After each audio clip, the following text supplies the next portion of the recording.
Alternative questions, and that was question number 3 which we need to discuss. Here it is that compliance management plays a significant role in complying with the steady stream of complex regulation which can be added to a significant corporate compliance management. So what would be the answer of this question? And another question, let me check, that is information system for internal control. Here it is, the question that as the organization faces mounting pressures, means it has a very huge pressure that driving them towards a structured approach to enterprise and enterprise-wise compliance management. Now the key drivers of compliance management encompasses the complexity of today's business. Now dependency on IT and high-tech process, growth in the business partner relationship, increased liability and regulatory oversight has amplified risk to point where a demand continuous evaluation of compliance management system. Now furthermore, the multiplication of the compliance requirement and that organization faces increase the risk of non-compliance, now which may have potential civil and criminal penalties. Now following may add to the significance of the corporate compliance management. What all are the corporate compliance management? We can write the benefits and we can write the risk of non-compliances, the reverse of that, like image building. Image building of a responsible corporate citizen, brand image, stakeholder trust, and also prevent improper conduct in the organization. It keeps on running smoothly and minimize risk. Also it helps company maintaining a good reputation, similar point they have repeated. Now real-time status on legal and statutory compliances, also prevent unintended or non-compliance prosecutions, higher productivity in the company. Also how many times they write a similar, positive reputation होती है, credibility credit worthiness increase होती है, proper compliance management होता है. I'm even surprised that they have written 3 times here, reputation, and it's ICSI answer. Now save cost in litigation by avoiding penalties, fines. It also laid down the foundation for control environment and enjoys healthy returns through employees and customer loyalty, and also benefit of compliance program far outweigh its cost. Now we have another question, that how information system could help in internal control. Now the information system consists of infrastructure, basically physical or hardware components. Now software, people, procedures and data. Many information system may make extensive use of information technology. Now the information system relevant to financial reporting objectives, which include the financial reporting systems, encompasses methods and records. First is to identify and record all valid transactions. What all are the transactions that are valid? We need to identify and record such. Then we have to describe on timely basis the transactions in sufficient detail to permit proper classification of transactions for financial reporting. There has to be a proper classification of transactions for financial reporting on a timely basis. Now measure the value of the transactions in manner that permits recording their proper monetary value in the financial statements. We need to measure the value of the transactions so that it permits recording their proper monetary value in the financial system. Also determine the time period in which transactions occur to permit recording transactions in the proper accounting period. It means we need to determine the time period in which the transaction occurred to permit recording for the transaction in proper accounting period.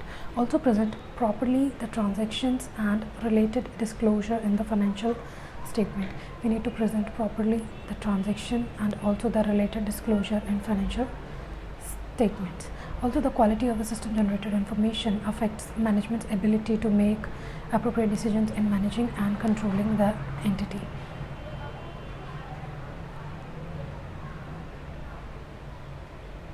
And activities and to prepare reliable information financial reports. Now here the topic is that a communication which involves providing an understanding of individual roles and responsibility pertaining to internal control over financial reporting may take such forms as policy manuals, Now, accounting and financial reporting manuals and memoranda. Now, communication can also be made electronically, orally, and through the action of management. We have question number 6, that is foreign public official as per ICSI anti-bribery code. Means we need to write about foreign public official as per anti-bribery code, and then we need to discuss some sort of disciplinary mechanism as per ICSI, also ethical dilemma, Indian ethos, environmental social governance index, also sustainable development. These are all the questions as per this. So 5 mark each has allotted in this topic. As for me, this is very short answers which they have provided in this question, but let us read that the foreign public official means any person holding a legislative, executive or administrative or judicial office in the foreign country.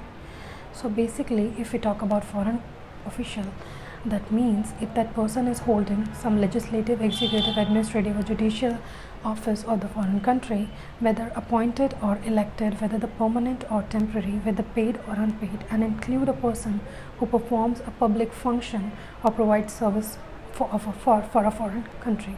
Now there is a disciplinary mechanism, means as per clause 9, sanctions for non-compliance of ICSI anti-bribery code.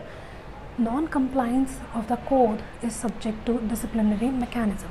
Now the company shall set up disciplinary mechanism as approved by the board for non-compliance of any part of the corporate anti-bribery code. Now the disciplinary mechanism shall include nature of offense, also the penalty of the office, and also the competent authority related to that matter.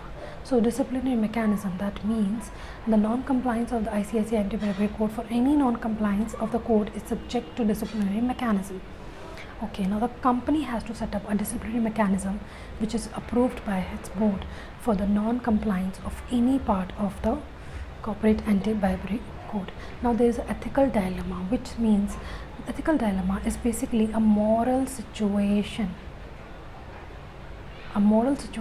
in which it is a choice has to be made between the two equally undesirable alternatives.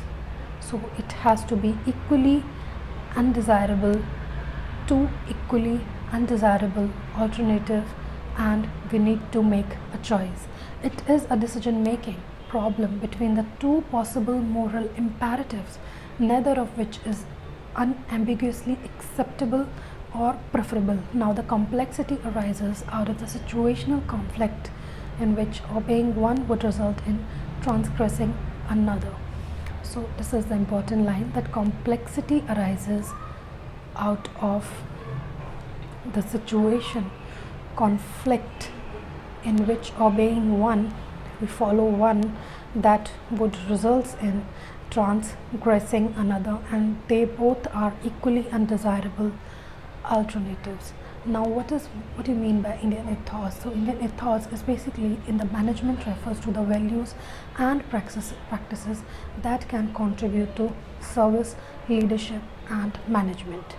So Indian ethos in the management refers to the values, practices. We know na Yogakshama, Dharma.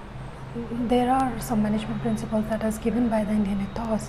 So Indian ethos in management refers to the values and practices, okay, that can contribute to service, leadership and management. Now the essence of good governance and leadership lies in the paraphernalia of systems and procedures, but not on quality of people who create, govern or operate the system.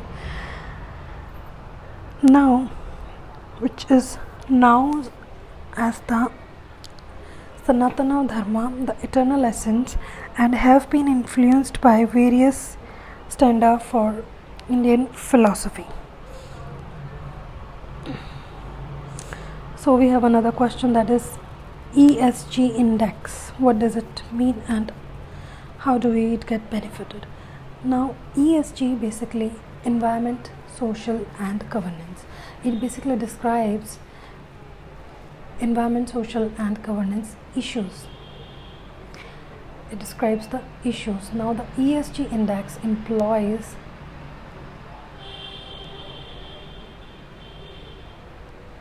governance issues. Now the ESG index employs a unique and innovative methodology that quantifies a company's ESG practices and translates them into a scoring system, which is then used to rank each company against its peer in the market. So ESG index basically employs a unique and innovative methodology that quantifies a company's environment, social and governance practices and translate them into a scoring system, which is then used to rank each company against its peer in the market. Now its quantitative scoring system offers investor complete transparency on environmental, social and governance issues on the company. Basically it gives it basically classifies the company, and investors have proper transparency that in which company they are investing. It is what is the score they had related to this index. Now the ESG performance indicators are environment, that is energy use and efficiency, greenhouse gas emission, water use and use of the ecosystem, services, impact and dependence, and innovation in the environment friendly product and services. Now social and employee poverty and community impact and supply chain means, if you talk about environment, we need to deal with greenhouse gas emission, energy use efficiency, also water use, use of ecosystem services, and impact. What is it? Impact it has on innovations on environment friendly products and services. Now in case of a social, we need to deal about the employees, poverty, community impact, and also supply chain management. So it is supply chain management that we need to deal with in case of a social performance. In case of a governance, code of conduct and business principles, accountability, transparency and disclosure and implementation, that is quality and consistency. Means for in case of a governance, code of conduct and business principles, accountability, transparency and disclosure and implementation, that is of quality and consistency. Now we have another topic, that is sustainable development. The question is sustainable development, and also we need to define the fundamental principle of this sustainable development. We know that sustainable development is a broader concept, and it basically combines economics, social and environmental science and management, business management, politics and law. So sustainable development is basically a broad concept that combines economic, social justice, environment, science, management, business management, also the politics in it. Now the sustainable development indicates development that meets the need of the present generation without compromising with the ability of the future generations.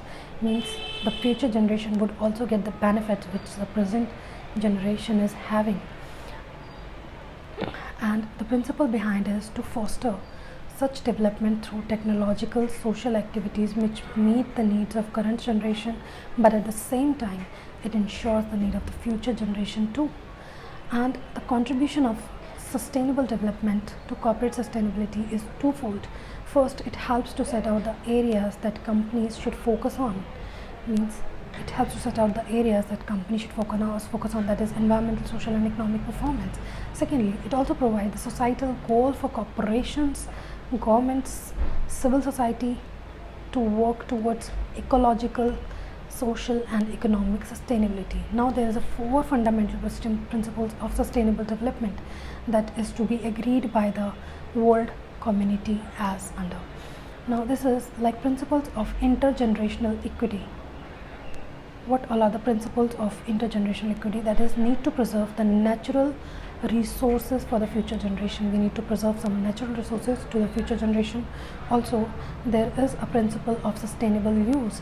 We need to use, first we need to preserve, thereafter we need to use in a sustainable manner. That means we should not waste it. So it should be like use of natural resources in a prudent manner without or with minimum tolerable impact on the nature. Means it should be no impact on the nature, and also if it is there is an impact, that has to be tolerable or minimum. Now the principle of equitable use or intergenerational equity, that is use of natural resources by any state country, must take into account its impact on the other states. Also the principle of integration, that is environmental aspect of impact of social economic activities, should be integrated so that prudent use of natural resources is ensured. So that is environmental aspect and impact of socio-economic activity should be integrated. Now